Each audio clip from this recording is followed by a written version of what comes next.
gentlemen, please welcome.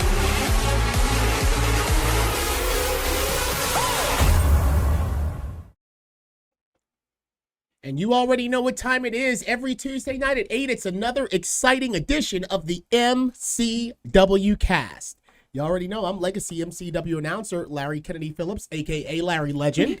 I'm MCW promoter Dan McDevitt. And I'm Tara. Welcome to the cast. Is this episode 35? It is. Wow. 35. We are rolling. Yes, indeed. Rolling in the deep, as Adele would say.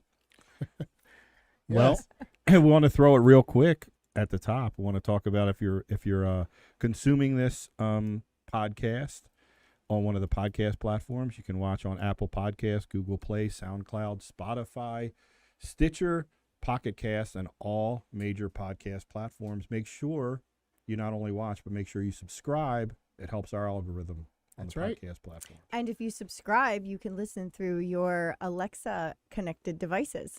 I did not know that. Yeah. Well, I don't think it's all of them, but I'm pretty sure it's Spotify. So if you subscribe to a podcast, you can just say, Alexa, play the MCW cast. Oh, I did not know that. But you learned something Alexa every can day. do everything. Just about everything. And of course, if you're watching on Facebook or YouTube, make sure you follow us or subscribe to those channels. And if you're on YouTube, we put a lot of other content out, such as our Flashback Friday matches. That's right. This week, it's going to be for the Rage TV Championship, Tyler Hilton versus Pat Brink. And this is all the way back in 2007 to Holiday Homecoming. That's a blast from the past. Yeah, It is. Holiday Homecoming. I remember those. I remember Seasons Beatings we did a few times. Holiday Homecoming, all those great shows.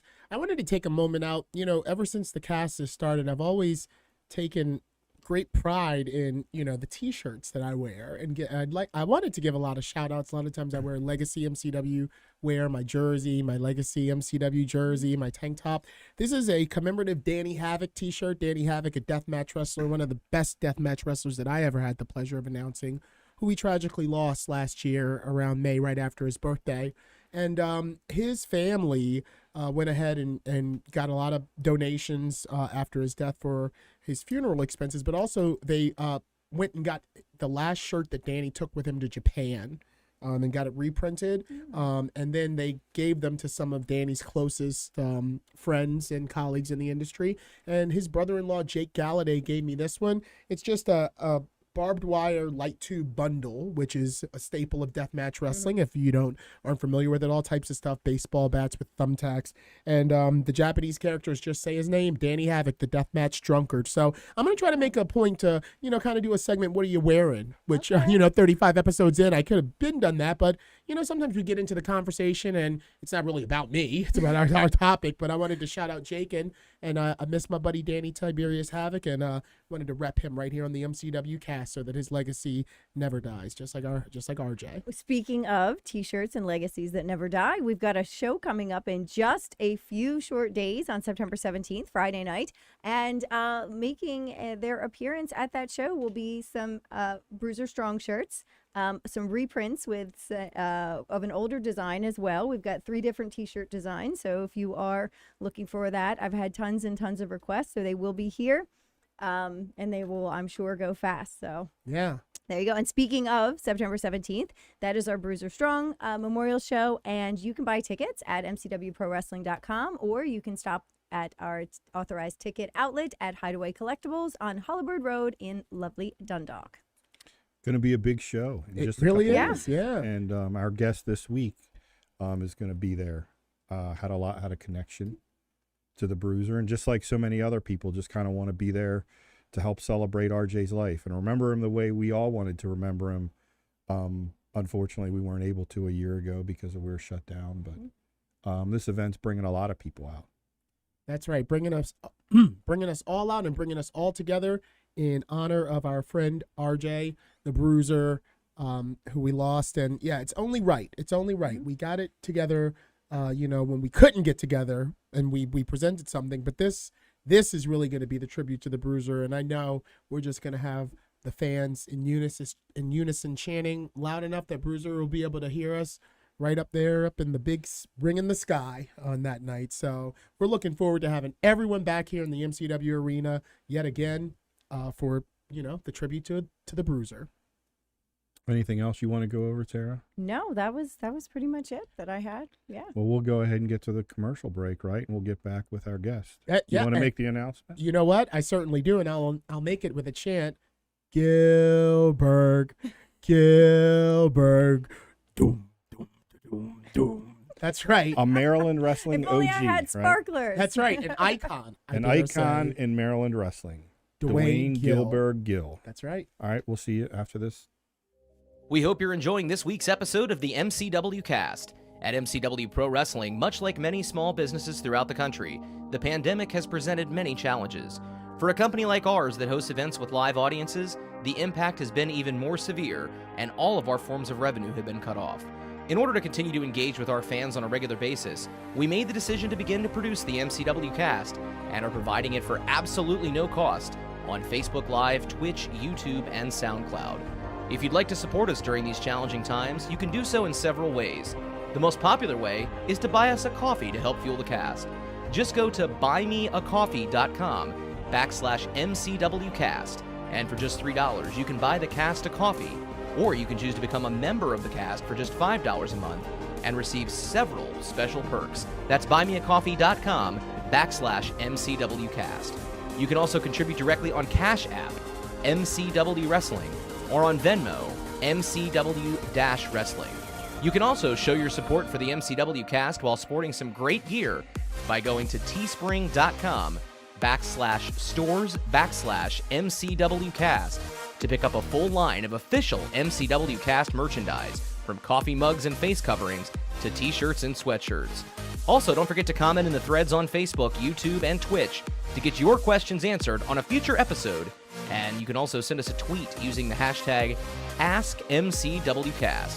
Thank you for your support, and now, back to the show.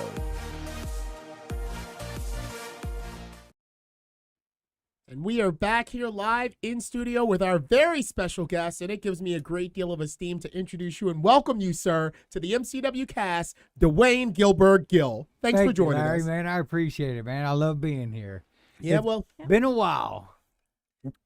Yeah, well, I want to say you were one of the first people that I met when I joined down at Bone Breakers, and that was 21 years and 2 weeks ago today. Yeah, I know. Really? It was, yeah, and you were one of the first people that I met there. Yep. That's awesome. Dwayne is a OG in Maryland wrestling. Yeah, I remember. When I got into wrestling, I signed up at your school. Yep. At your school. And I believe Yeah. Axel was training along with who else? Yeah, was it? because you were never there I because was you always were on the road. that man. was in I a different always time, on the right? That road. was in a time where like WWE did the tapings and you were just weeks would go by and you'd pop in. Danny, yeah, you now were. it is owning Right. the school, man. How many students do you actually get to train? Oh yeah. Well, I don't say that with like anger. Like it was just the Yeah, time. no, like I'm you were. saying, you that know was what I that was mean? when WWE was doing all the tapings and doing all the Saturday And I was trying Saturday to be a star, superstars, you know? and you and Barry, and were the crew that were some of the crew that were just always on the tapings, and you were doing you did a lot of house shows too, right? Like Oh, as the yeah, a lot. Executioners Mhm. and the Turtles, Yep. right? Right? Because you've The talked Toxic about Turtles. that, the Toxic Turtles. So I'm not exposing anything because you've talked about that. Yeah. mhm. Didn't WWE do something on the network? Did they ever show that? They what they did was they did a tape, a video, and we were part of the video. So we got hooked on the big event up in New York, and we started advertising everything as the Turtles. We had new gear made. We went to Disney and had heads made at Disney and everything. And about 2 days before the autograph session, WWE sent a little thing saying, "Stop advertising them turtles there." Oh, really? Oh yeah, stop advertising them turtles. Did they like copyright that at all when you guys were doing that? I or guess just, they did. yeah, you don't. I even guess know. they did. Because that was just something like you were doing jobs up there, and you pitched that to them, right? Yeah, well, what happened was one day I was up there and me and Barry and I had carried them in there for like 6 months, but we were scared to, put them out there. Right. You remember how big the muscles were in there? So one day I said, I'm doing it, Barry. I'm putting it on, and I don't care. I'm going out there and I'm doing it. So I put it on, and Barry was out doing a match. So I went out in the locker room, dancing around and everything, and I spun around in a circle and stopped and was like leaning like this. And there's a pair of shoes right there, and I went, oh, man, because I knew who they were. And I stood up, and it was Vince, and he's laughing. He goes, who's under there? And I took the head off, and he goes, I should have known. He goes, you got another one? And I go, yes, sir, I do. He goes, you and you are wrestling the Turtles next match. I said, we can't do it next match, Mr. McMahon. He goes, why not? And I said, look, Barry's in the ring. He goes, I suggest he dress quick. I kid you not. And you know how hard those outfits were to get on, but being wet after just wrestling, you're sweating and all. We're in there trying to pull him on and everything. We finally got him dressed, and just out there, we're walking to the ring, and I'm going, we're doing this, we're doing this, we're doing this.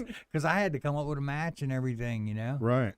And they actually gave you the matches, the Turtles, right? Yeah, it was cool. Yeah. It was cool, but I think copyright killed that real quick. Yeah, it probably would have been too much of a... We looked a little too much like the Ninja Turtles. Yeah, right. Yeah, I'm sure like a big... Because who owns that? Marvel.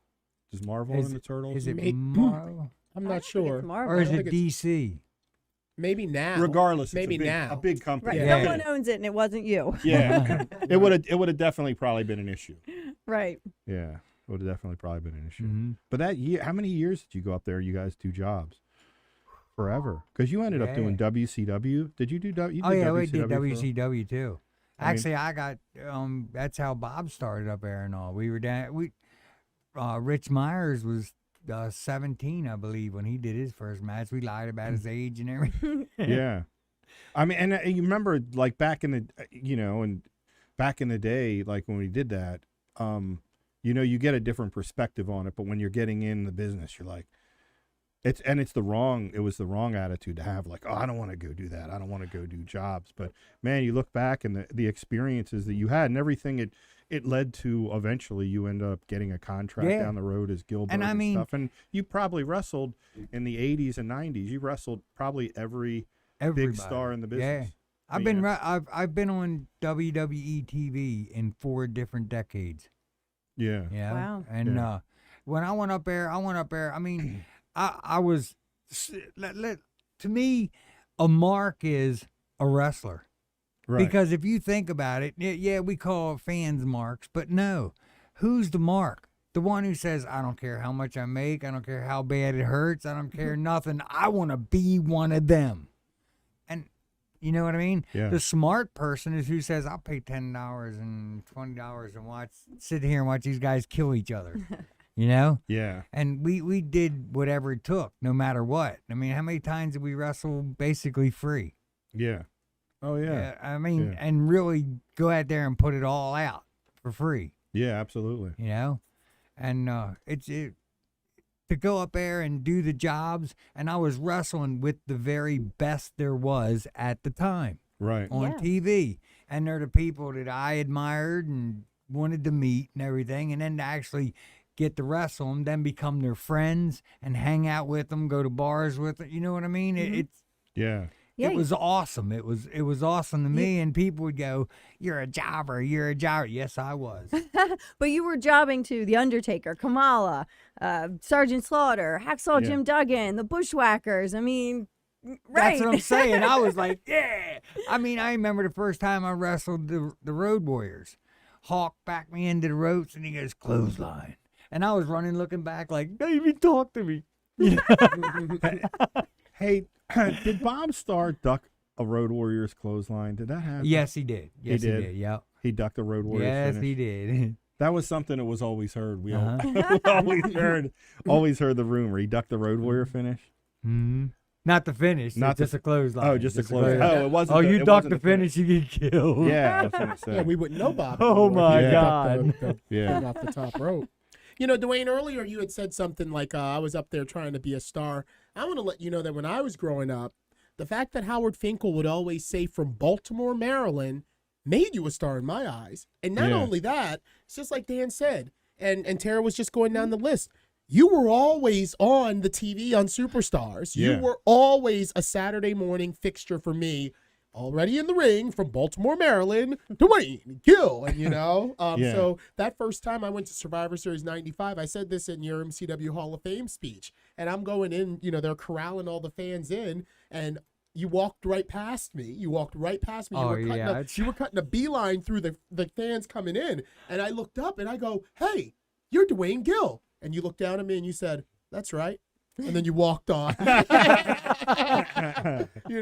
that you were always a star to me for, like I said, that Baltimore, Maryland. I used to think, wow, maybe one of these days I'll see Dwayne Gill, before the Gillberg, Before I was that. always a heel then too. Yeah. Remember? You were on the first edition of Raw, the first episode of Raw from the Manhattan Center. Yeah, I was That's right. actually I was on the first 2 years every single week. If I wasn't Dwayne Gill, I was the executioner.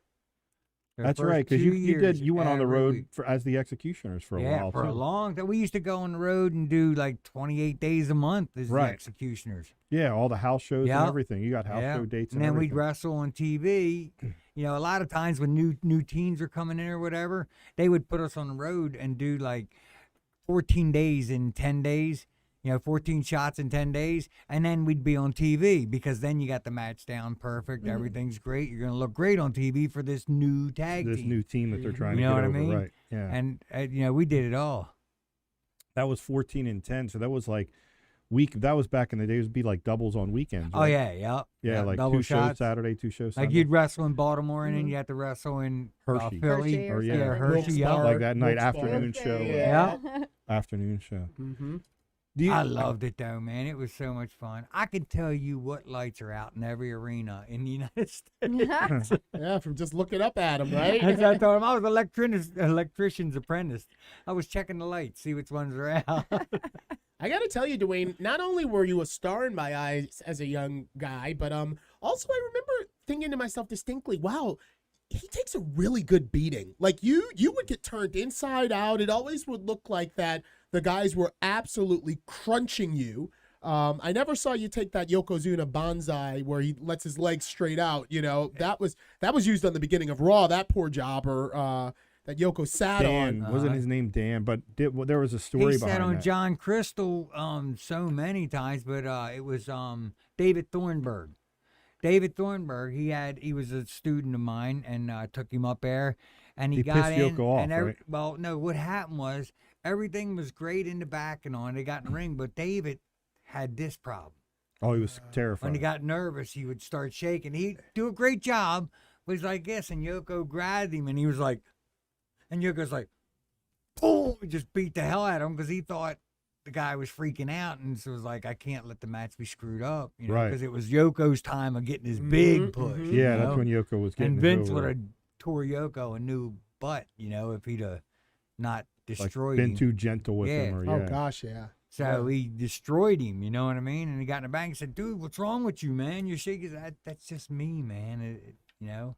I would have did you a great job, and he would have, Yeah. but Yoko's like, I can't take that chance, But he gave him the shoot. Did he give him the shoot Banzai? Oh, he destroyed him, man. Oh, yeah. It was on the beginning of Raw for a while. It was like Yeah. Yoko, it was like almost like his feet Yep. slipped out of him, and it was just him just full force, all 500 pounds, just boom, Hey. down on someone. I took a Yoko from Viscera when he was Mabel, Uh-huh. and they were trying out, and Mo laid me out in the middle of the ring, and he was supposed to have me right next to the rope so he could, and Mabel was on top rope, and he jumped off, and when he did, his feet slid out like that. Oh, he And I crushed you. mean, destroy. I thought I was dead.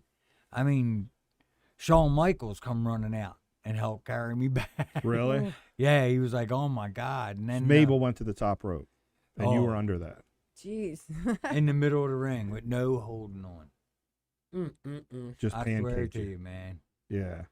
Yeah, well, Big Mabel had that reputation for a while. I remember. But he was an awesome guy. You have Yeah. no idea. The kindest, gentlest person. I'm serious. I had that Have experience. Have you ever with met Yoko. him? Have you ever I met never him? got a chance to meet. Oh meet my Nelson. God! Yeah. I've- I I've wrestled met him in New I've met Orleans. him several It's like, times. Yeah. hey Mhm. Yeah, I Dwayne, wrestled how him in you New doing, Orleans. Yep. man? How Yeah. is everything? You all right? When- Hi, brother. Good seeing you, man. When we And did the radio show, he was always one that would sit and talk to me, like just super Yeah. nice and like you know, some of the other guys were kind of like, you know, swatting us away. right. But like he was always super nice and Hey. you know, just The Godfather, Vis, and Oh, I yeah. were always Yep. together. Us three were always together.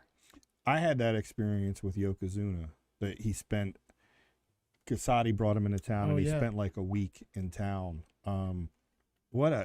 Just nothing what I expected. Oh, Just a awesome guy. gentle giant. The first You know, time I yeah. ever met Yoko, I was at WCW, and I had just bought 2 gigantic large pizzas, right?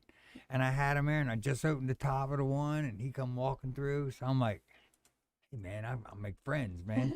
Right. Hey, you want a piece? He goes, yeah, brother, thank you. Thank you, brother. He just folded my him up. God. Folded the whole pizza up and walked away. He would Thank you, brother. he would say, like You know what I said? Through the box, I said, oh, good thing got no one. Right. you better go walk over in the corner and eat it by yourself. Yeah. he would say, and this was like 2000, and he would send us to the vending machine. It would be like RJ and Oh, Earl, yeah. and he'd say, "Hey Corporal, go get me some Sunkiss," and I'd say, "Yeah, Rodney. Like, how many do you want?" He'd like a bundle of money, and he'd be like, "As many as this could buy." And this is like 2000, so sodas were like 50 cents, Mm-hmm. and I'd like it's like $30. You know what I mean? I'd be like, He wanted a "Well, case. this is like 40." Yeah. He'd say, "Yeah," and I freaking bring him back All the sun kiss. Hey. all the Sunkist, everyone in the machine, and his hands were so massive. I remember That that. it Couldn't was even like, look like it little was ones. like the cans of soda. It was like The 7-ounce cans. Yeah, he that's did. what Oh, yeah, they the look little like. He mini was like- ones. They were like and little just Dixie pop- cups. Yeah, like little Dixie cups in his hands. His hands were so massive they were like little Dixie cups. And always had a bucket of chicken. Always had a bucket of chicken. I believe it. I He mean, that was the other. He sent us to out there's that fast food row out near that Linthicum, out near the BWI, and it's like right next to each other. It's like a Burger King, a Wendy's, a Kentucky Fried Chicken, a Taco Bell. They're all right next to him. He said, we said, "What do you want?" We told him there's all these places right next to him. He said, something from every one of them. Just give me something We from came every back one of them. and each we of them. sure enough we did. But Like, see, yes, sir. that Yeah. was Vince made him Right. eat. You know, I mean, he liked eating, but Vince, you know, you Gotta got be to stay big. He You got to encouraged stay it. big. You Yeah. got to stay big. You got to stay big. That was the Because attraction. that was that was attra- his deal. He but that was the Yoko- attraction of Right, he Yokozuna. was Yokozuna, you know, and the bigger you got, the better it was. Larger you know? than life, right? When I was a And- kid, I'm sorry, go ahead. Go ahead, no, go for it. When I was a kid, I bought into the Yokozuna hype so much, and I'm going to tell you how this works on the kids. That I actually wanted to shoot him. I wanted to What? figure. Jeez, where did that come What? from? Jesus. Listen to me. I did not think anyone was going to be able to beat him if he beat Bret Hart at WrestleMania 9. And around that time that happened, that movie Clear and Present Danger came out. But you had Lex Luger coming. He wasn't man. there yet. He wasn't there yet. Oh, It was okay. Hulk Hogan who saved me, and I was like, okay, all's right with the world. Hulk can beat him. I forgot about him. But when he took that title from Bret Hart, I was like, somebody's got to kill him. Because I'm like, there's no one that's going to be able to beat him. Yeah. You he's know, unbeatable. and that was because he was so big, and and that's what works on the kids, Connor, Xander. You know, they Yeah. see these larger than life people, and they're like, somebody's gonna be able to beat him. He's That- gonna have the belt for life. You know, My whole family, You that my remember- mom and sister were big Bret Hart fans, Yep. and when that happened, like it was just, They were devastated. oh yeah, because that, like you said, there was nobody who was going to take it from him, right? And they Yeah. just thought, oh, all is lost. Yeah. You know? I'm not watching Yep. it anymore. Yeah. I was holding on to a shred that Fuji threw the salt in his eyes, so it was gonna be reversed, so the match was gonna be started again. Didn't but no, happen, no, Hulk came out, Yeah. and now learning the politics of everything, I think about myself jumping up and down and being so happy about it, but then I'm like, oh, but that was all a big old swerve in the back to get, yes, you know. it was. Yes, it was, bro. Well, you know what? Before we reminisce even more about all of the past, I want to know, Dwayne, when did it all begin for you? When did you start training? I was when I started training in Barry's basement. To be honest with you, Barry Hardy and we're I, talking about. Barry Hardy and I were buddies, and I lived in an apartment complex, and this is exactly how we met and everything. And he was moving in, and I lived on the 3rd story, and I was home that day, just laying around. And this guy is moving in with his wife, and they're moving to the 3rd floor, him and his wife. So I went out and I said, "Hey, man, you want a hand?"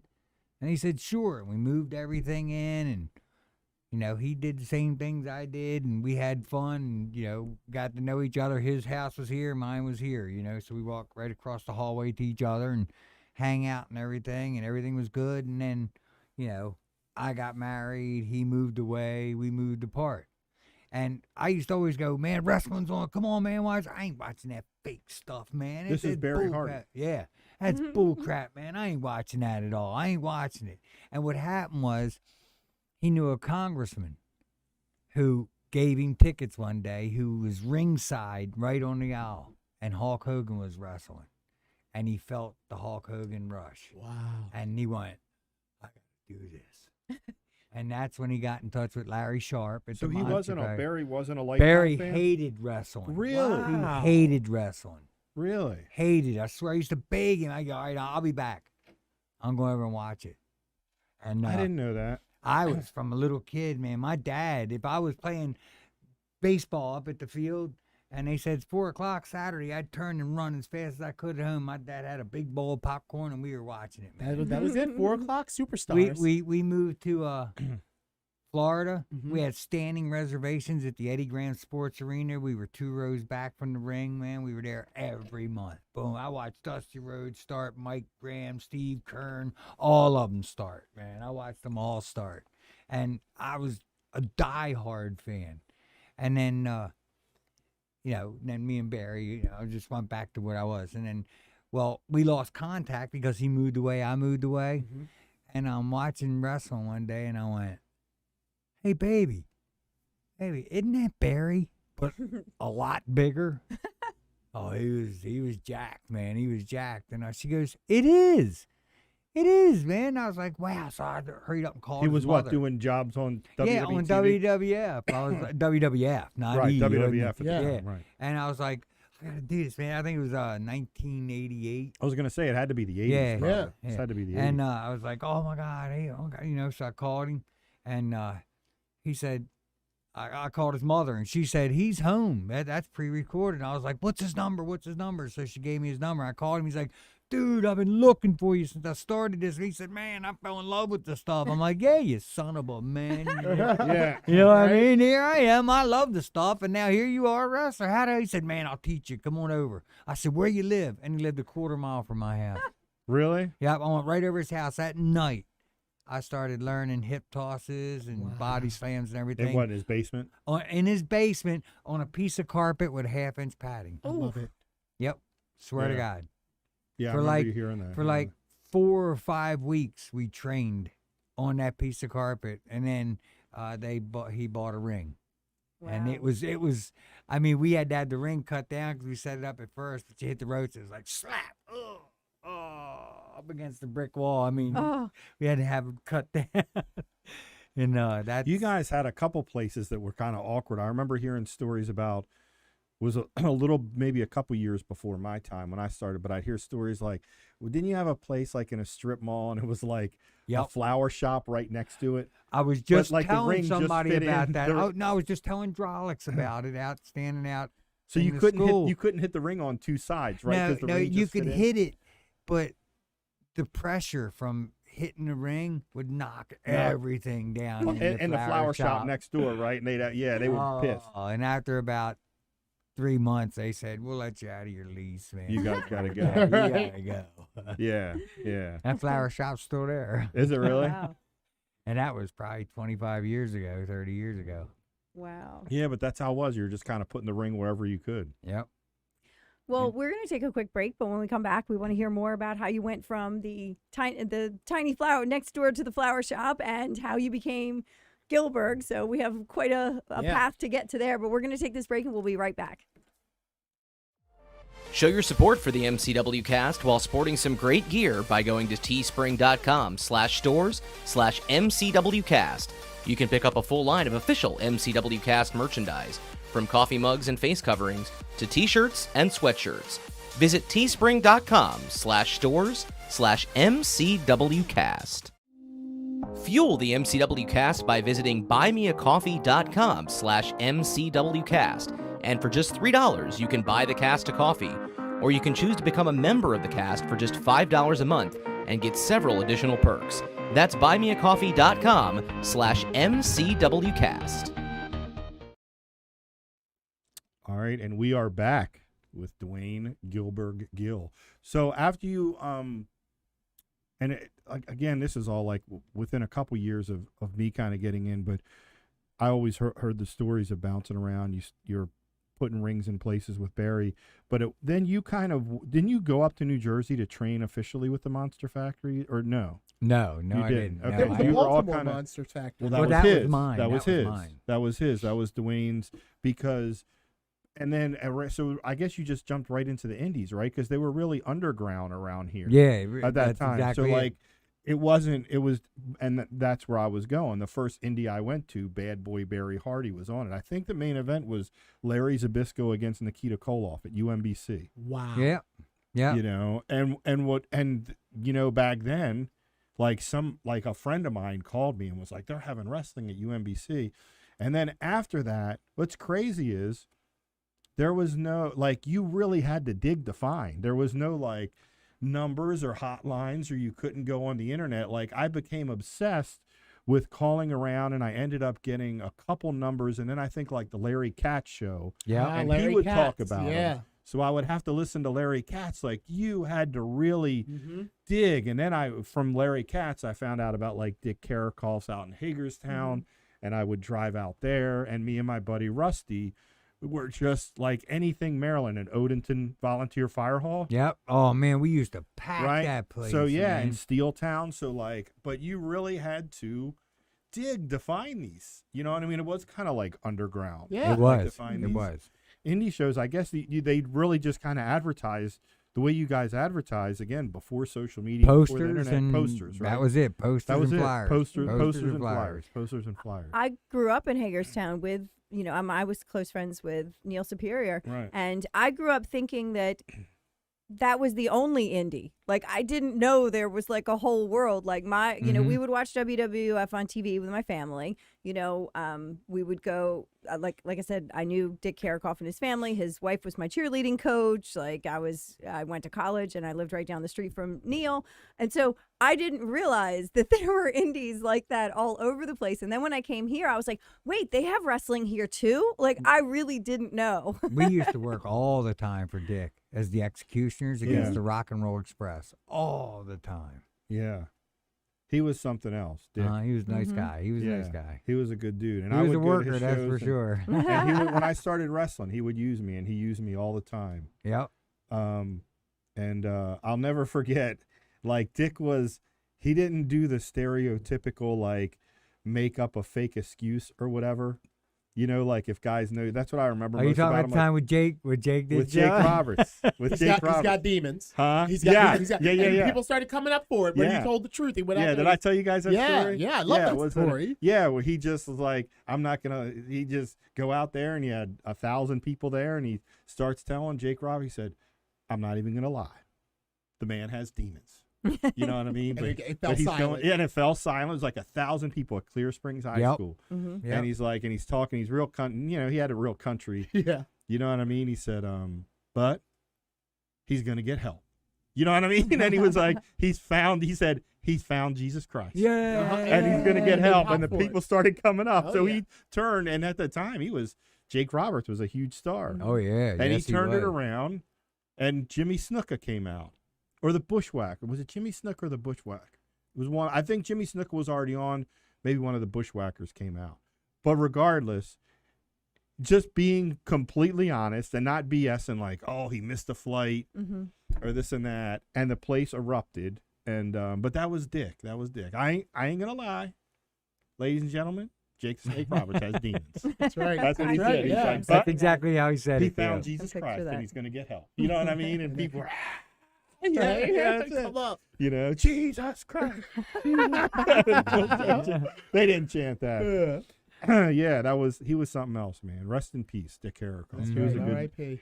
he was a That's good for guy. Sure. So the indies were underground. You trained with Barry in his basement. Can you tell us your first match? Was it against Barry? Oh yeah, it was against Barry, and it was actually MCW's first match ever. Because Axel, Barry, and I started MCW back. It was actually 1990. Were you calling it Maryland Championship Maryland Wrestling? Championship Wrestling. You said 91? 90. 90, wow. 1990. Yeah. Yeah. Amazing. Yeah. Yeah, and how would anyone have heard about that? I guess just the posters on the sides We of the just the we man would pound the pavement and put posters everywhere. And I mean, you can ask Dan. There was never a show we had that wasn't.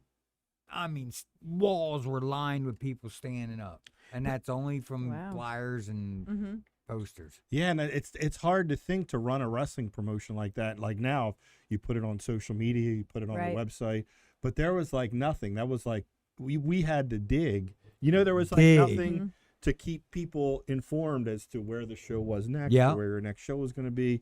You had to dig and find. And I remember getting numbers of a couple people, like I think associated with Larry Katz show, and I'd call them for my mom's house number. Is there anything coming up? And Yeah, like, you know what I yeah. mean? Is any shows coming up? So yeah, you really Larry had to Katz think. was cool. Larry Yeah. Katz He took was me, cool. yeah, he was Larry awesome. Katz He was was. cool.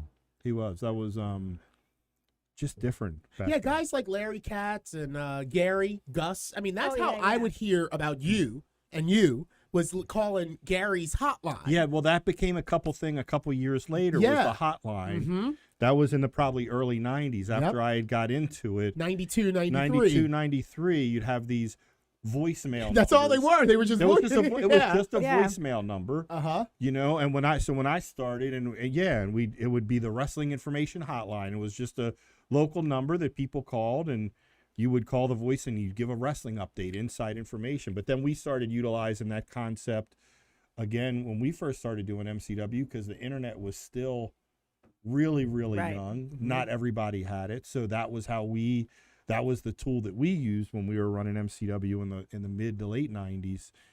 That's how we would update people as our next show. Our next show, you know, they call the hotline number. It was MCW. you. You were doing it, Yeah. weren't you? We still have a hot. We still have a no, you hotline. definitely took Is MCW. it the same? Boom, Is that through the the same? Could be roof. the same I don't know if number. it's a. Is it this? Do we still have the same number? We still have a hotline. Is it the same number that we've had? No. Oh, no. They were the voicemails number. American voicemail, I think it was Yeah. called. I got to tell you, that's $10 a month. That was, Yep, that I was- remember. That was tough. That was back tough then. for a 22-year-old kid with working at Chuck E. Cheese. Yep. Yeah, $10 You know? a month. Yeah. I got to pay this $10 a month. There's no return on it. I got to tell you that those hotlines, though, are kind of what revealed to me when I was really younger that wrestling was predetermined. Because, you know, the set of tapings where Razor Ramon won the Intercontinental Championship, you know, from Rick Martel, you know, it was a battle royal and it came down to Razor Ramon and Rick Martel. Well, Gary said the whole, like, thing, even that, and Razor Ramon won the Intercontinental belt. That episode didn't air till like 3 weeks later. So I thought, oh, this is, I don't know what, I just felt like that they were saying it was live, but it wasn't. So that revealed to me that there was more than just real stuff going on, that it was a production, it was a TV taping. I didn't even know about the difference between like live wrestling and them getting stuff in the can and then releasing it, you know. Because, of course, if you go to the shows, then the Intercontinental Championship is vacant. But actually, Razor Ramon was the Intercontinental Champion, but they wouldn't let him come out at the Capitol Center with the belt because that episode of TV hadn't aired yet. Exactly. Yeah. So that's why I was That's like, right. you know, Yeah. I was like, They would- wait a that's how they minute. would protect it. Yeah, yeah. That's how they would Yeah, protect so it, that, right. but that was what kind of let me on that this stuff is like more of a, not like the football players going out there, you know, but more like there's something more going on. When I was real young, you know. Yeah, but So back then, the heels had to be on their side of the bar, the faces Right. were on their side of the bar. You couldn't hang out together or nothing. I was probably in like 15, 16 years old. And you know, I mean, it was a different time then, but doing the doubles, me and my buddy Rusty we did like doubles, like an afternoon show in Baltimore Arena. And then we're like, hey, we're going to go up to Hershey, Pennsylvania too. No stuff. And they do the same matches. Exact. Same moves. Same matches, everything. same finishes. And I remember looking at Rusty like, Right? yeah, you know that what I mean? moment, Like, like, we just did that. he fell for that again? Right? You know, he fell for that again? Oh my God. Yeah, and that was for me where I just loved it so much and was such a fan, and there wasn't, but Yeah. that was for me where I started going, The jig is kind of up Yeah, here. yeah, yeah, I'm with yeah. you, Dan. That was, for me, it was the You hot know when I lines. realized it wasn't real? When Barry started teaching me. Hey man, listen, I say this I all ain't the gonna time. lie. I Even said- though that happened when I was 16 or 17, I'm not joking. I still believed when I started training that the monster fight, you weren't there, but that was when Axel and Ian had gotten back from Memphis. And I tell stories and people laugh. Like I was trying to convince myself it was real. And I remember I'll just like that's how I think Axel and Ian took a liking to me, because they were teaching bumps, and they're talking about like taking clotheslines, and like you go down, and I'm like, I'm not going down. Right? Unless you knock me down. You know what I mean? And Axel and Ian, I remember them like laughing under their breath. They were like ribbing me, but I didn't realize, but I was being serious. And they were like, oh, you're not gonna, what are you gonna do? And I remember saying they beat to the Axel, hell out of them. oh, but I remember saying, it's like, oh, I'll duck it. And Axel's like, you'll duck it? And I'll say, I'll catch you in a crucifix. You know what I mean? And then Like, Axel, and then Yeah, Axel, that's listen, I'm the not truth. joking. That's the Axel, truth, bro. and then Axel's like, oh, you think you can? You think you're quick enough? And then he'd like shoot me in, and I like did it, but he's letting me. I don't realize I said, see, you know what I mean? And he was like laughing, and I think he was trying to realize, is this kid for real? But I was, Yeah. because even at that moment when I'm learning about it, like I didn't want to accept it was what it was, Right. and I wanted to still believe. So, but yeah, and then they beat the crap out of me. For a couple weeks, relentlessly, and then they just kind of was like, all right, this kid ain't going anywhere. But so I'm the same way. Even though that had happened, and I kind of had that little bit of exposure, tiny bit, I was like, I gave myself the Men in Black. All right. I didn't see that. Right. Yeah. I didn't see that, because I wanted to believe. I wanted to believe. You know what I mean? I realized then, like, I wanted to believe it. It's like when kids believe in Santa Claus or something. I Yep. remember my oldest son, he believed until he was 12 He's real. He believed until he was 12 years old. He's and by real. the time he got to 12, he had created all these different scenarios. He's like, well, each country, each geographic location, each time zone has a different Santa. I did Like, the you know, same because thing. he wanted to believe it. He wasn't ready to let go of that. Like, Yeah. you just kind of convince yourself. Like I said, I had grown up around this as well. And I would go down and watch like Neil training. Like my first bump was in that ring, and I understood that they had to practice, but I still disconnected that from what was on TV. Like Yeah. I really didn't put that together. Like I just didn't want to. And then by the time I came down here and then, decided to do it myself, I was kind of like, oh, I can't ever go back to being like that kid screaming at my TV anymore, can I? Like now I know. Now you know. Yeah. Now you know. So how long were you doing matches before? Because if Barry was already doing jobs up WWE, did you almost kind of go immediately? Really? Yeah. Like without like doing a whole bunch of indies and stuff like 6 that? months. 6 months. Wow. 6 Yeah, months. and you were he up took doing me- jobs He in took me out in WWE. front of Larry Sharp, and I could do that one thing that nobody else could do is come in the hard way and go all the way across. That's the right. 20-foot Yes. ring That's right. and do a flip, hit. I and go remember out that. The other That was side. your signature thing. You Well, did. Larry was coming at. I still remember, man. We were up there doing. It was Glenn Ruth, and Thrasher. yeah, Thrasher. Headbanger Thrasher. Man, we were for those beating the hell out of each other, and he tagged Barry in, and Barry, because Barry was on the other side, so we could do the move, And out came Larry with this humongous tattooed guy with a mohawk, and I'm talking 6'10", 390 pounds of muscle. Wow. The Godfather. Mm-hmm. Oh, When really? he was the Soul Taker. The Soul Taker. That's what right. you- And so with that, Barry goes, "You ready?" I said, "Yeah." So bam, I went shot in, hit one out the other side. Me and Glenn started going at it. And he said, "Whoa, whoa, whoa, stop, stop, stop, stop, Larry Sharp, stop." Now here I am, I'm shitting myself. I'm meeting Larry Sharp for the first time, and this monster that's with him, right? And I go, "What's up?" And he goes, "I don't believe I seen what I think I saw. Can you do that again?" And I said, "What's that?" And he said, "Come in the ring." I said, "Sure." So we get out there and Barry Stone punches. He goes, "Stop. Don't throw no punches. Don't do nothing. Just pull his ass in the ring." Okay. Bam. I went, boom. I hit and I stood up and leaned on the rope like this. "Is that what you wanted?" That was a 20-foot ring. He goes, "You can go." And that's how I got to go to WWF. And you can go, meaning you can go Yep, to WWE. I can go to do- WWE. There's something WWF. special. WWF. And do jobs. Right. Yeah. And do jobs. And Larry told me right out, he goes, man, the way you bump, they're going to eat you up there. And I was doing 2, 3, 4. I mean, I remember one time I was up there, and that's when they had the trailer that they all set in, the production trailer. Mm-hmm. And Vince McMahon come out of the trailer, and he goes, you, get undressed now and get in your street clothes. He goes, this is not the Dwayne Gill hour. Stop using him, because I went out like 4 times in the first hour. Even though it was against were different people. were the boys picking you? Like the boys wanted to Yeah, work with yeah. you? Because you put them over with the bumps and you made them look And like I $1 loved million it because I bucks. knew that was my job. So when I came home, I would practice getting my ass beat. Yeah, I could do this. I could do that. I could do this. Like I did the Ric Flair thing where he, runs and dies, but move. And then I catch myself and I'm on the road spiraling. Oh. Then I can dance, go around the ring. Oh. When I bounce back in, they can clothesline me there, Right. Just I came up with so many different ways I To could put just, other people over. yeah, to put them over. Yeah. Yeah, you did a great job at it. Like I said, I always remember Tatanka looked like he was chopping through you, when he would.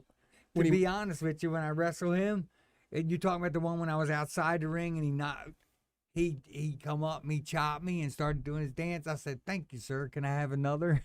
Oh, wow. Sure. Come back. I want another. Oh, okay.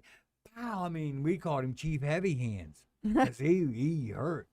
And about the 4th one, I was calling him a sissy and everything. But I got like 6 of them. Needed him. I'm enough. I'm enough. Yeah, right. I'm enough. Yeah, you're not I've a had sissy enough. So Yeah. how long was it? Were you into it? I guess then, because this is how I kind of entered the business. Because I had driven up to New Jersey and to the Monster Factory, and I had went there with Larry and Glenn, Headbanger Thrasher, was the trainer, and I was all set. I was all set to start driving to New Jersey twice a week. I had just graduated high school. And then Larry Katz, there was a show, I think, down at Odenton Volunteer Fire Department. And I'm there, and they were like, He always advertised. yeah. us. And then on the announcement, I can't even remember who was the announcer at the time, but then they were like, now open Monster Factory Baltimore, and I was like, what? And then I'm going. Yeah, I'm You know, going. like, So was that just you pitched that because there wasn't any schools, I guess, in the area? So did you approach Larry about that? Yeah, I approached Larry and said I want to own a Monster Factory. What's the take? He said, go ahead and open one. Yeah. So, and he was really surprised after like 6 months. I gave him like $8,000. He was like, what? What's this? I said, 10% of my students. He's like, really? I said, yeah, a bunch of students, man. It was crazy. I had a lot of students. We had 2 rings. We had weights. We had everything. Wow. And everything was going perfect until I partnered with Dave DiMiglio. And then because I needed somebody that could stay at the school full time. Yeah, because you really were never there. You were always on the road. After Axel trained you and all, yourself, he started getting real big in ECW, Well, ECW, and all, and yeah. he was never around. So I was like, I got to find somebody. So Dave DiMiglio, the Cream Team, I asked him, and he was like, well, Were you doing overseas tours or stuff too? No, You I didn't I just remembered you, and I'd run into you, and you'd be like September, and I'd be like, hey, yeah, when will you be back down? And you'll be like, oh, I'll be back in November. Like what?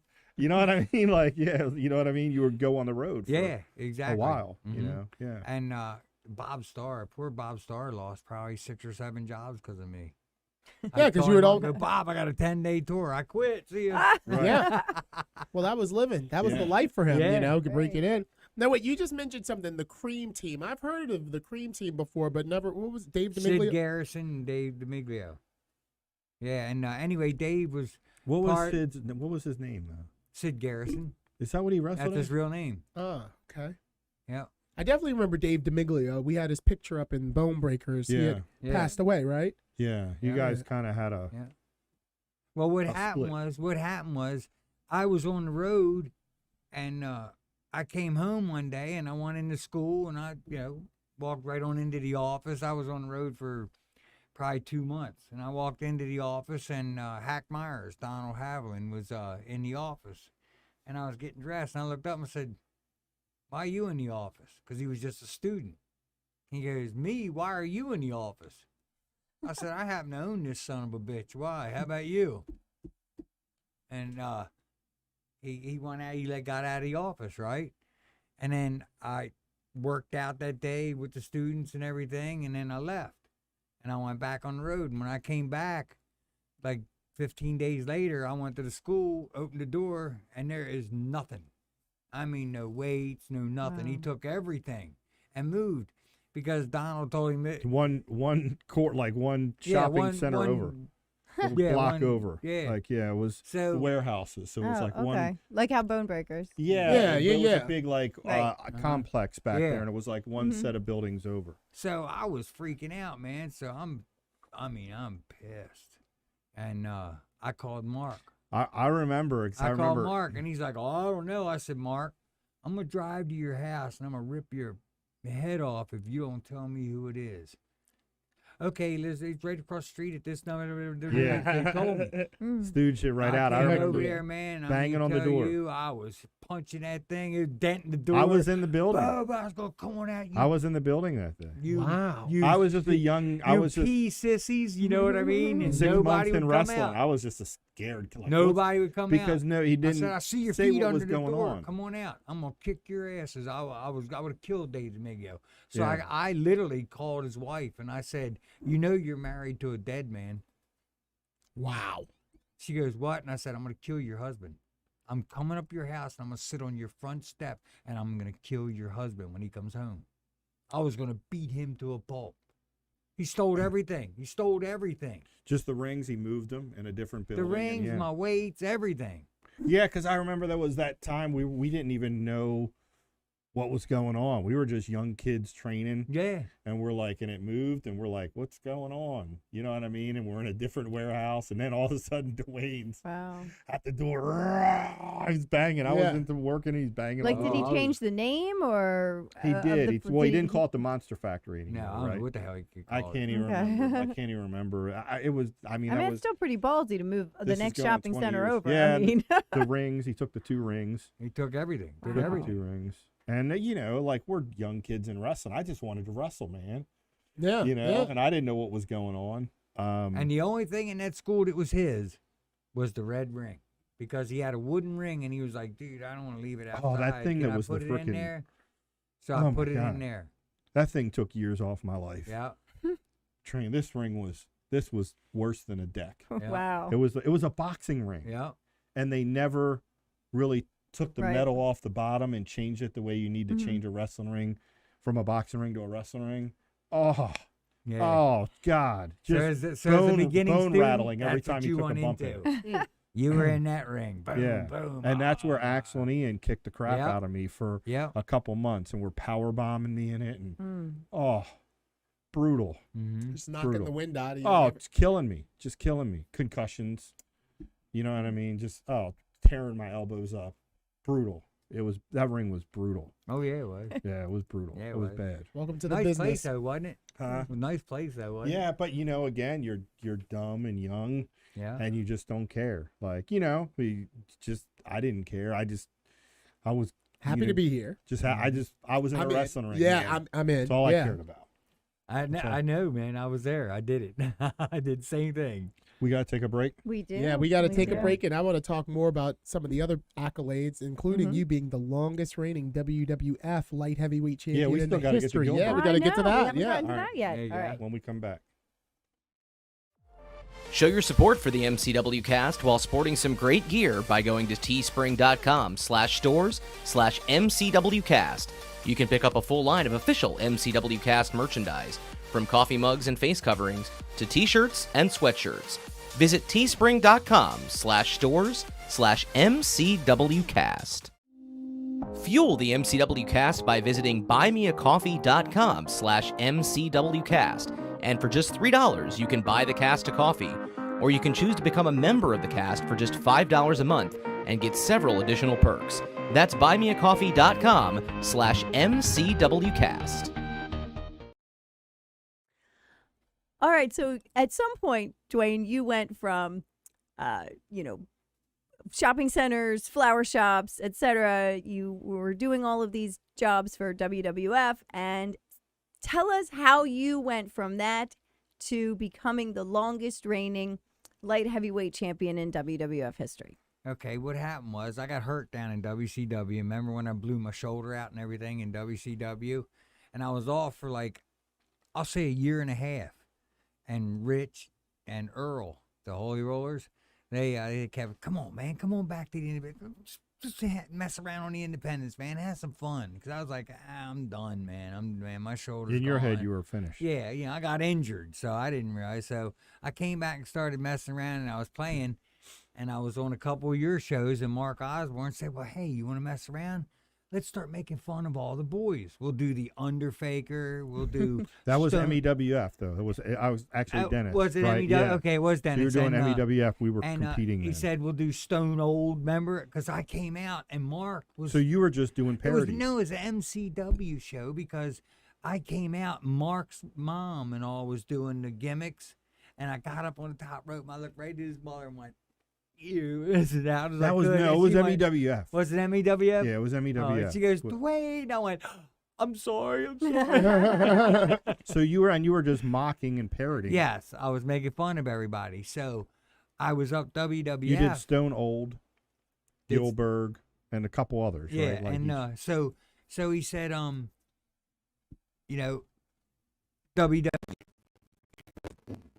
WWE. WWE called. No, it was WWF. It was Yeah, WWF. WWF. They called me and said, "Can you come up and do some jobs? We see you're working back on the independents." I said, "Sure, no problem. I'd love to." This is like 96, 97? So it was just It was a new actually job. 98. 98. Since 98. 98. And you had already cut the hair off because the people that from the early part of your career, the long blonde locks. And Right. You now have Right. the shaved head. They didn't know. That They I didn't was know that you bald. had They shaved didn't that, know I okay. was bald, and what happened was they said we got to get. Howard Finkel called me, and he said, Dwayne, I was told by Vince McMahon, find Dwayne Gill. And that was when the Survivor Series, when Mankind was going up against a mystery opponent, and everybody thought it was Shawn Michaels, remember? And so That was the rumor. I said, Howard, I don't do pay-per-views, man. He said, well, they want you here, make a payday anyway. I said, okay, I'll be there. So sure enough, they flew me in and everything, and I was there, and I'm sitting there. I was literally playing cards with Thrasher an hour before the show started. And Mick come walking through, Mick Foley, and he goes, hey, Dwayne, how's it going? I said, all right. He said, you ready for tonight? I said, what about tonight, man? I said, it's pay-per-view, Mick. I don't work pay-per-views. He goes, oh, my God, they really did keep it a secret, didn't they? I go, what? And he goes, you're the mystery opponent. And I went, what? He goes, yeah, you're the mystery opponent tonight. It was Mankind. Yeah, right? It was yeah, Mankind. I was talking. Yeah, but no, that's what I mean. But it was Mankind. Yes, it was versus- Mankind, yes. And so I was like, wow.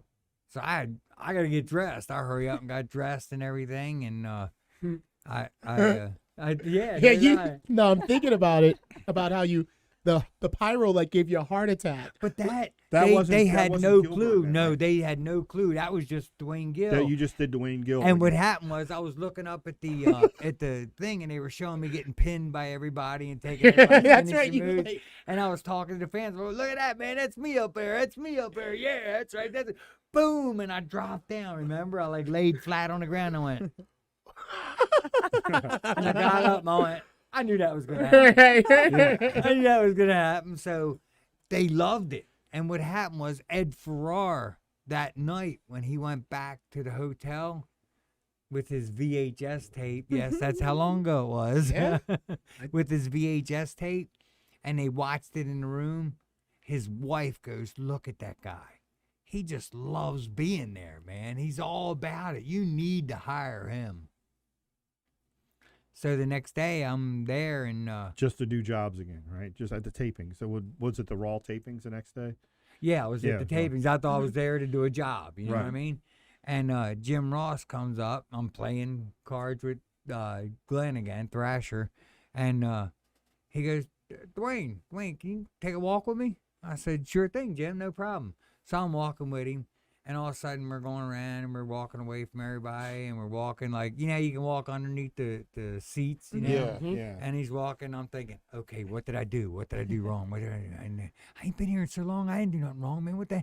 Oh, yeah, you know what I mean? Mm-hmm. So then he stops, and he turns around, and he goes, "Well, Dwayne, I guess you're wondering why I brought you back here." I said, "Well, Jim, yeah, I kind of am." And he goes, "Well, it's like this. We want to put the light heavyweight title on you, but to do that, we got to sign you to a 3-year contract." And I went,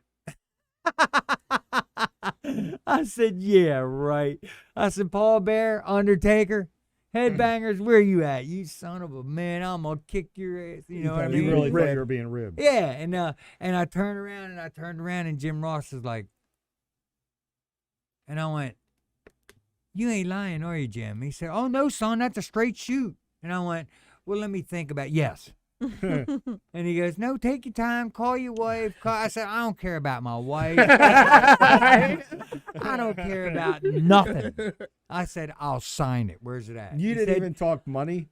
No, you I didn't. said, "I'll sign it." Uh-huh. He goes, "Well, give me time to go get a contract, get it mailed here and all that." I said, "Just go sit down, take it easy." So you didn't win the light heavyweight title as Gillberg. You won it as Dwayne Gill. Dwayne They- Gill is the longest reigning light heavyweight champion. Even in if you look at in WWE's thing, longest reigning singles champions, I am 8th of all times. Really? Yes, I'm 8th of all times. I'm talking Pedro Morales, Bruno Because you did the job Sammartino, squad, right? They put you. in That's the right, job okay. Too squad. Cold the job Scorpio, squad. Al Snow. Yeah, Mhm. yeah. So how long were you that? When did Gillberg? I was doing some shows, house shows, and everything, and I was in the back talking to Paul Bear because you know how Yeah. he was awesome. Yeah. Percy was He was awesome, a great man. dude. And I'm talking to him and Kane, and I'm like, "Yeah, man, I did this and did that," and thank Mark Osborne, thank you, brother, man. You know, And you just pitched like, "Hey, I did Gillberg." no, we were just talking, you know, and I said, "Yeah, on the Indies, I did Stone Old, you know, I said walk out with a walker and everything. I took pool swimmies and made braces out of them and everything. Man, it was funny as hell." And I said, and I did the Undertaker. I said, and I did Gillberg, and that's when Paul Bear goes, "Oh, Dwayne Gill, you may have something there, boy. I'm telling you, that was Gillberg." that was at a time Goldberg was the Ooh. big star on the Yes. opposite show. So he goes, "And you look like him too." I said, "Yeah." So every time I walked by him the rest of the night, Kane and him would go, "Gillberg, Gillberg, Gillberg." So the next day at TV's, I was in catering, and he had probably 20 of the boys going, "Gillberg, Gill." While I'm getting my food, so I said, I went, boom, jumped up on the table, went, "Ah!" You just Everybody went for it. laughed, and that was it, right? So And then just the chatter and the locker I room. came home, and by Wednesday, I got a call from the office, and they said, "Hey, you know, we want you to be Gillberg, and you know, you're gonna the count starts 0-1, 0-2." I said, "Whoa, whoa, whoa! I don't want to be Gillberg." And they said, "Why?" I said, "I'll lose my title." I said, "I just won the damn thing." And they go, "No, that's the beauty. You're gonna wrestle heavyweights. You can't lose your title." I said, "When do we start?" Yeah. So this was during Goldberg's winning streak, right? Yes. Like what, 170 something Yes, or whatever. and Yeah, they- and then so we started right. 0-1, 0-2, Yeah. 0-3. Just to needle him, just to be like, we would got we you." would watch and see who he wrestled, and then make fun of the actual match he had and everything. It was a ball. It was Yeah. brilliant, is what it was. So. Yeah. Yeah. And it's still, And it got over. yeah. They had no clue. They had no. And what was funny was the day that I was going to do it, I'm all happy all day. Then about an hour for the show, Vince walks up, puts his hand on my shoulder, and he's like massaging my shoulder. And he's going, "So you ready for tonight? I'm really counting on you. I hope you do a good job. Have a good No one." pressure. Or Yeah, anything. So now I'm like, Right, no I'm like, stress. and crap myself. Uh, So I'm like, oh God, I'm walking back and forth. I'm worrying. And Triple H came up to me and he goes, "Dwayne, what is wrong, dude?" And I told him, he goes, "Oh man, don't worry about that." He said, "You're doing a spoof." He said, "Remember when I did the croc and all that and everything?" He said, "It didn't matter." He said, "If you slip and fall and roll down the damn thing, just jump up and go, ah." He said they'll think it was all part of it. Basically, you can't mess up a spoof. Right. I Right. said, Yeah. okay, yes. I mean, took the weight of the world off my shoulders. But the only thing that I messed up was I had Chuck Norris gloves, not knowing that there was a metal bar running through the palm.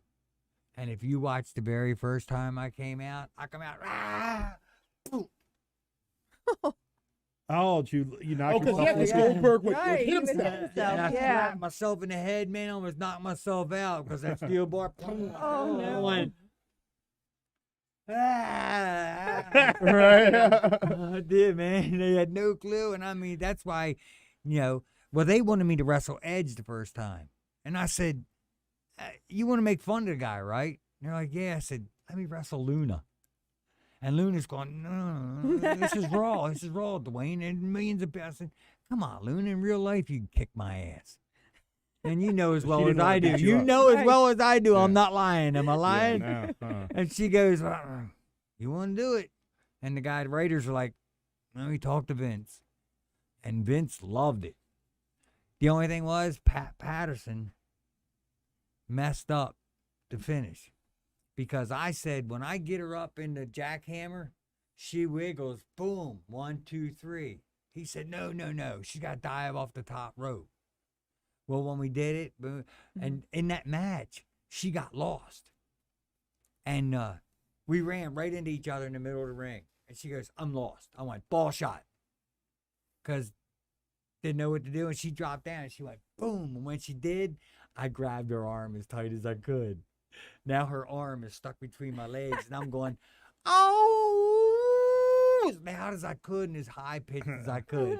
And I'm looking and she's going, let go of me, you son of a bitch. Let go of my arm. Let go of my arm. And I'm going, oh, right in her face. And she's going, I'm going to kill you. I swear to God, I'm going to kill you. I swear to God, I'm going to kill you.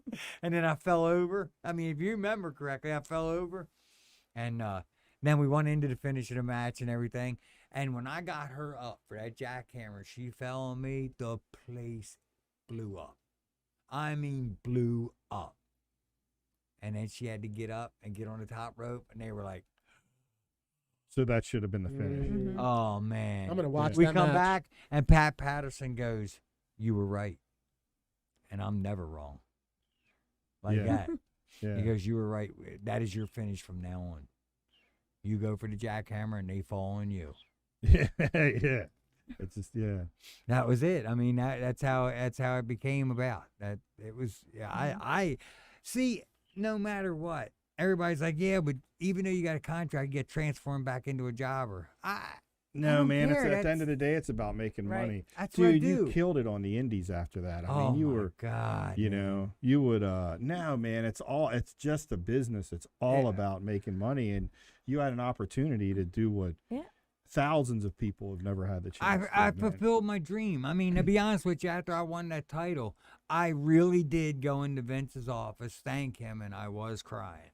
Yeah. You Yeah. know, because you know yourself, when you put a belt on somebody, you rely on that person to put some asses in the seats, and you know what I mean? Yeah, you're a flag bearer. And Yeah, that's what it's about, The you know, company's dependent on you. Right. Yeah. And I There's mean, a lot that goes with it. People, it's wrestling. It's a belt. You win it. But when a promoter does it, and there's a lot of meaning Mhm. behind it and a lot of trust.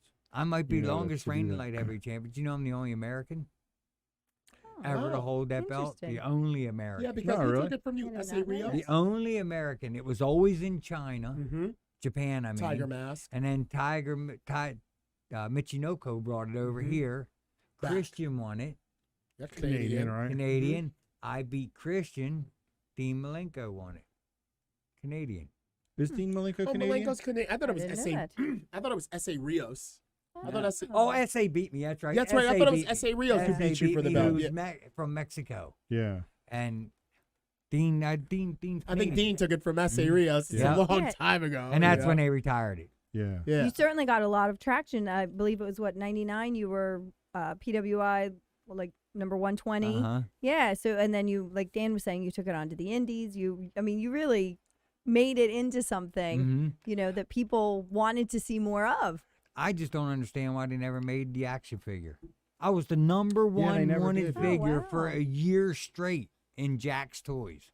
1 year straight. I took magazines in, showed them I was number one wanted and everything. Everybody wants it. Everybody wants. I don't understand why they don't make a Goldberg Gillberg box set. It's Oh, that'd be coming. great. Everybody It's would coming. love to just be, have Goldberg beat him up, or you know what I mean? They need more content, and stuff for the kids to buy. So I guarantee you, they make those Legends of the Ring sets, Or those the commemorative, like the matchups.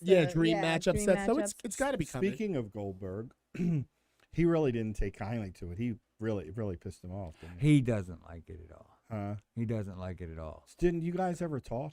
Like you did? One time, I was doing a autograph session. I said, I want to see Bill. I want to talk to Bill and all. And he said, yeah.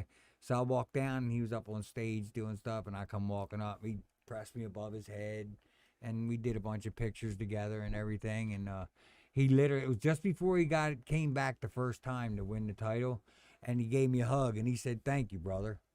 And I said, for what? And he said, if you wouldn't have been pushing this all these years, they would have forgot about me, and I wouldn't be getting this run I'm in. And I went, good.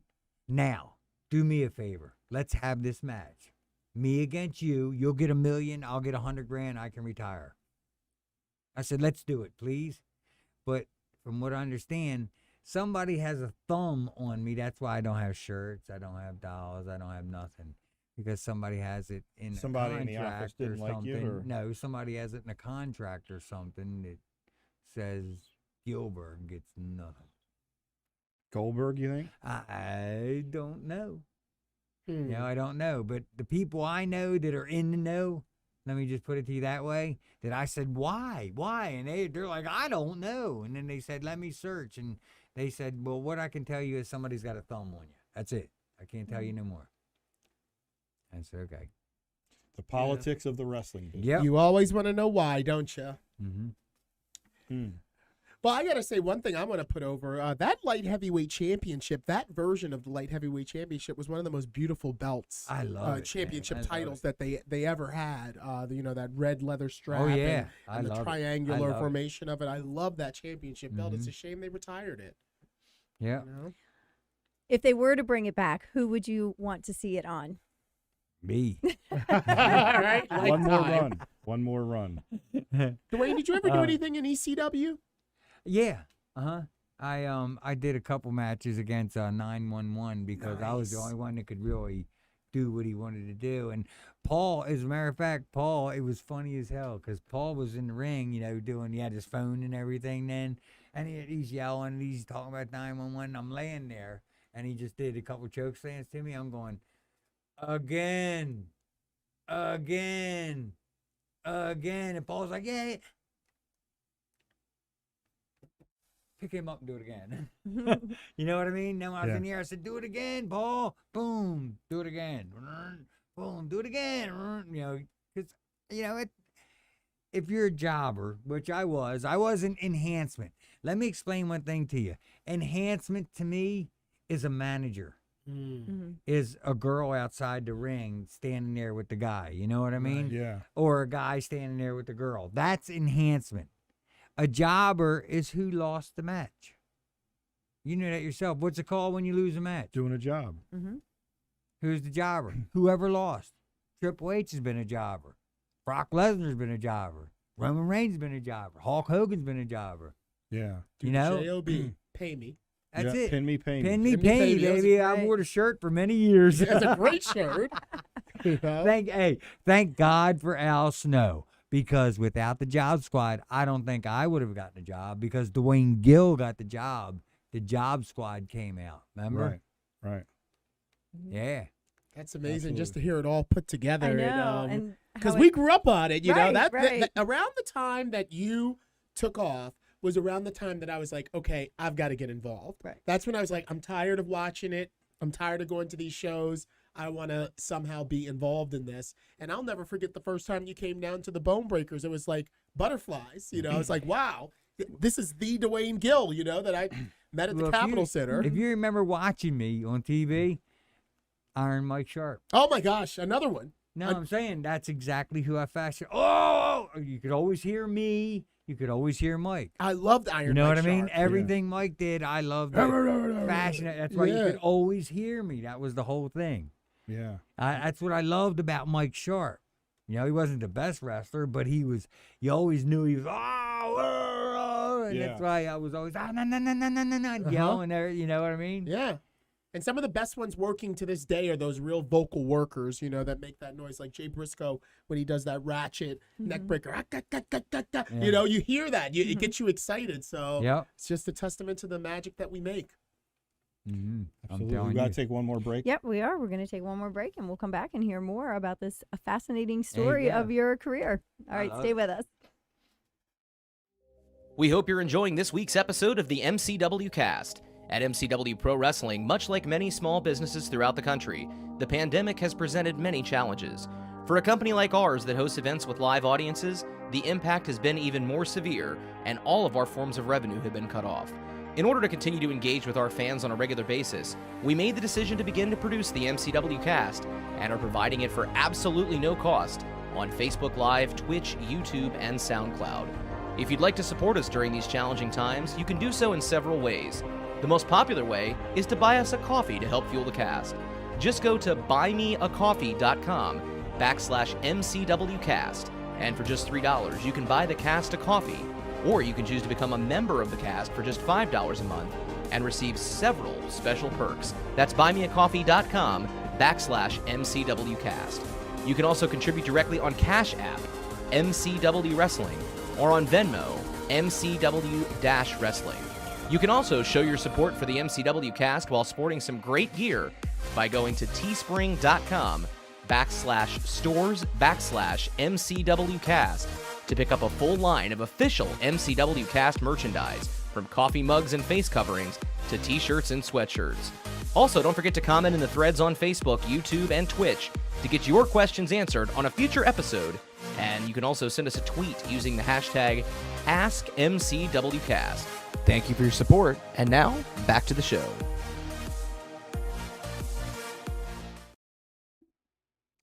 All right, back here in the MCW studio with our very special guest, icon of Maryland wrestling, Baltimore-born Dwayne Gillberg Gill. Now, Dwayne, we've talked about all these milestones that you've had.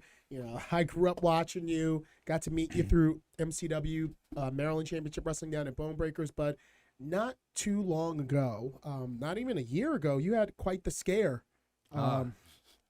Yes, I did. Yeah, so tell us a little bit about what happened when I believe you suffered a major heart attack that lasted, you were having it for days. Wasn't that the truth? Yes, I was actually, I thought, in the best shape of my life. I had been working out with my son. I have a 32-year-old son. And, man, we were both looking great. I mean, I was really doing good. I was 215 pounds. And then I started getting, I thought, indigestion. Mm-hmm. And I'd be working out or whatever. It felt like acid reflux. It didn't feel like what, you're taught left arm, you know what I mean? This is going to go numb. That's what you're taught is a heart attack. It didn't feel nothing like it. So for like a week or so, I can't work out, man. I don't feel right. So about 2-3 more days, it's really hurting. I mean, dropped me to my knees. Oh my God. So I'm at work one day, and I can't even work. So I told one of the guys, look, take me to the hospital, drop me off. I'll call you when I'm ready. And I went in, and they said, okay, we're going to admit you for the night. And I was like, what? And they said, yeah, we're going to admit you and run some tests. So they admitted me and ran tests on me, put radiation in my blood system, sent me through the tube, you know what I'm saying, the whole thing. And they looked at me the next morning and said, you got acid indigestion, go home. Take a Tums. Just like that. Really? Take a Tums. So I said, okay. So I'm thinking, okay. So I got Tums and I'm going to work. And I'm falling down on the job 3-4 times a day going, jeez, I can't take it, man. I mean, and as a wrestler, your pain threshold is 3-4 times of what, you're a female wrestler. You know what I'm talking about. And I was crying like a baby. And I finally, about 3 o'clock in the morning, my wife hears me out in the living room punching the floor because I'm trying to make my hand hurt worse than my chest. I couldn't take it no more, man. I was crying, like a baby. And she said, what is wrong? I said, I can't take it no more. This is killing me. Little did I know. Mm. And she said, come on, you're going to the hospital. I said, for what? Acid indigestion? And she goes, I don't care what it is. You're going back. She dropped me off. I walked in, and the lady at the desk goes, oh, you back? I mean, I had tears coming out. I said, I can't take it no more. I can't take it. It's too much. She said, well, let's give you EKG. I'll just type in your name, and everything will come right up. And it all came up. So I went right in, and probably a minute and a half after walking through the door, I was laying down getting an EKG. Girl turned on the machine, ran out. Came back with 4 other people. Oh, wow. Turned around, ran out. I'm like, okay, this ain't good. Come back with a doctor and like 6 other people. Mm. And the doctor looks at me and goes, Mr. Gill, this is going to be real fast. I said, what's going to be? Oh. They put you out? Yeah. And, well, my wife was parking the car. This is how fast it was. Before she could park the car, they already called her and said they were taking me to the OR. Oh, my. So I woke up in the middle of the whole thing. Wow. And I mean, I could feel that I was being jerked like this, but I couldn't feel my body at all. And my right arm was strapped down. And I yelled, what the is going on? You know, as loud as I could. And the doctor leaned over and got like this far from my face. And she said, Mr. Gill, can you see and hear me? I said, yes, ma'am, I can. She said, I'm trying to save your life. You're having a massive heart attack. Wow. I went, okay. Never said another word, man. Right. Never said another Wow. Oh, word. I was like, wow. And well, the next day when she came in to see me, she goes, yeah, you were 10 to 15 minutes. You wouldn't be here with us no more. Oh, my goodness. And that's when she broke out the picture. She was like, look at this, look at this, look at this. I was like, she's like, yeah, you're one of your main clogs was in what we call the Widowmaker. The Widowmaker, right. Yeah. And she said, now, how long were you feeling this? And I told her, and she said, how many times did you fall down on the job after you came to the hospital? I said, 15, 20 times over the next week. And she goes, you had 20 heart attacks and lived? Wow. That's exactly They said what she every said to time me. you were having that massive pain like Yeah, that, you're she all said, right. well, 21 was coming to take you out. I was like, wow.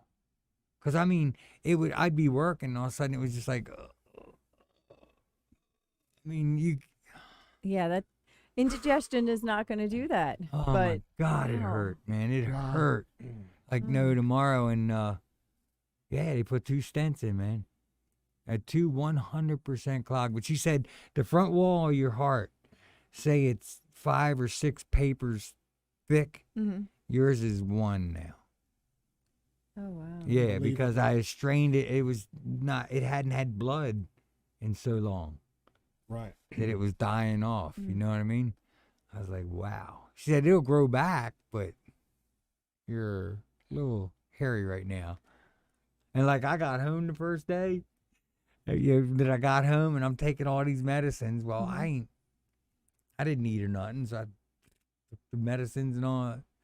Hour later, I'm calling a cardiologist. Hey, man, what the heck's going on here, man? I'm seeing double everything. Man, Oh, what's going no. Oh, your body's not used to taking all those medicines. You got to eat with it, read your Yeah. prescriptions. Yeah. I'm like, oh, okay. I Wow. can just remember the outcrying of support when, Mhm. you know, the news found of, you know, the wrestling internet community Yeah, found out that, I'll be honest with you, not to cut you off, Yeah. Larry. I got to really thank James Ellsworth. I really do. He came to my rescue, basically, you know, and now still to this day, he gets me autograph sessions and stuff to make sure that, you know, because I work for the state. You know how rich you can get working for the state.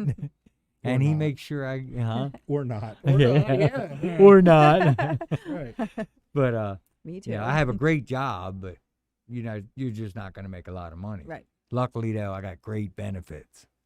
And everything's going great. And, you know, Ellsworth helps me out a lot. He really does. I got to really thank that. Yeah, I'd like to say thanks. Thank you, James. I'm serious. He That's really right, did yeah, help me we- out. Well, James Ellsworth, another, Baltimore legend, that kind of came from doing the jobs and raised to some level of success, a great level of success.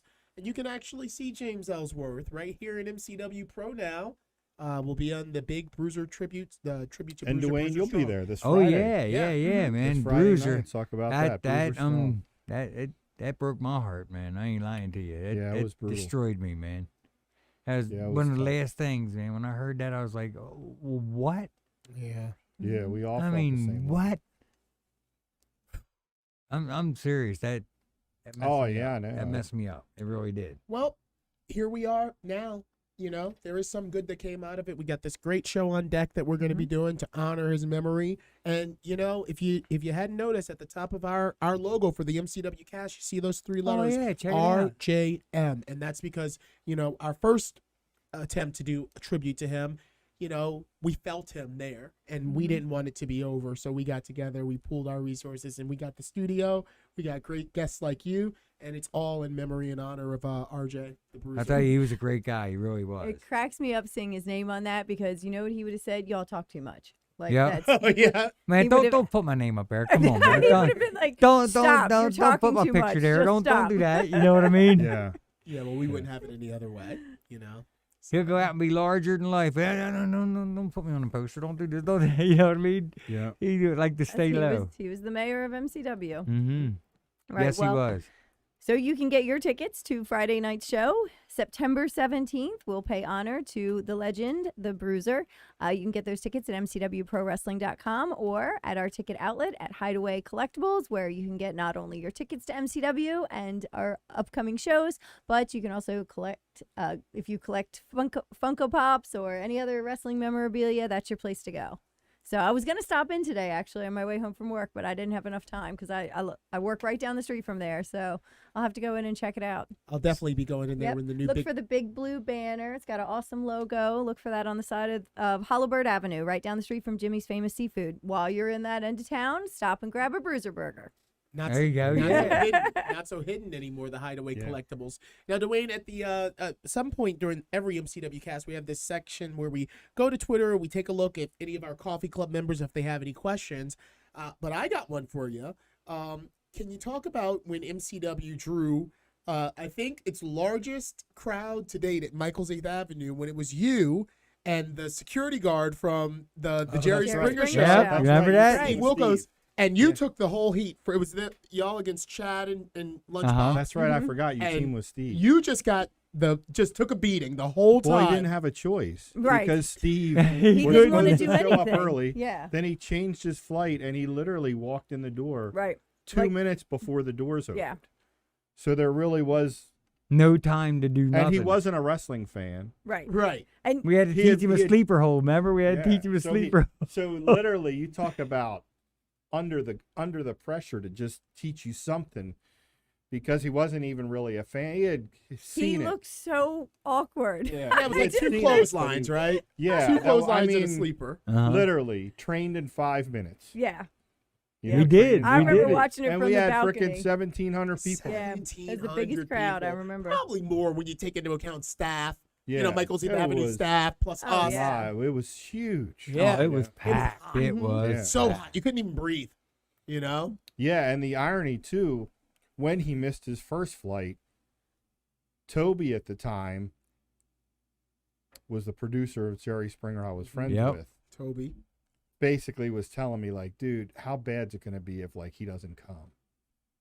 And I was like, dude, he's gotta get on the plane. You know what I mean? 'Cause we had like Fox 45. Right. Oh, yeah. Oh, Like, everybody Springer was was here. on, he was gonna be 98 there. Rock. Yeah. I believe So I 98 was like, Rock dude, was he's here. like, yeah, I'm not sure he wants to do it. I think he's having second thoughts. I'm like, you've got to get him on that next flight to Baltimore.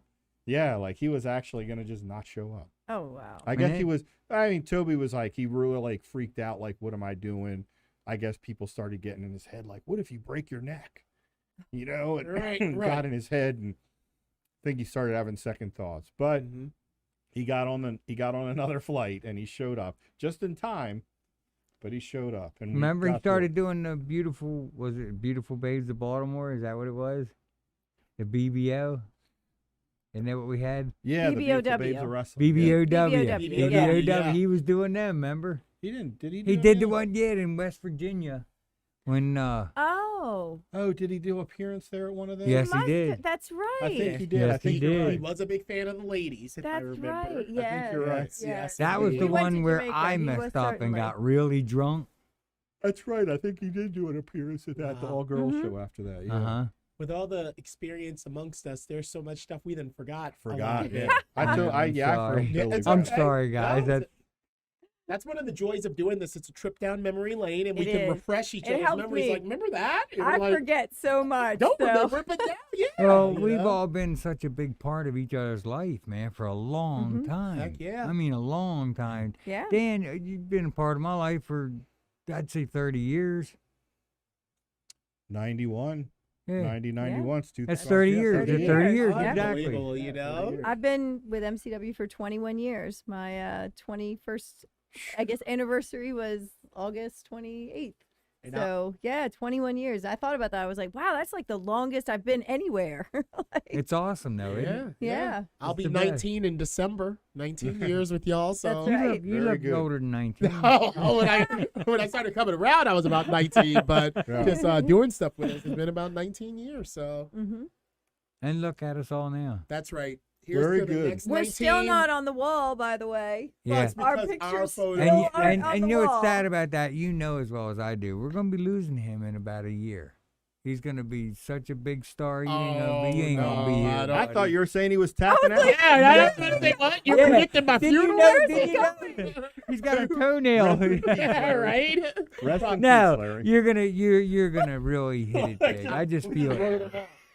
He just Undertakered you. Well, Got, Yeah. he's we, got, we'll see. You know what they say? I got too much Boom. sauce. Yeah. Right? Nah, you don't have too much sauce, brother. I'm telling you, you're gonna do it.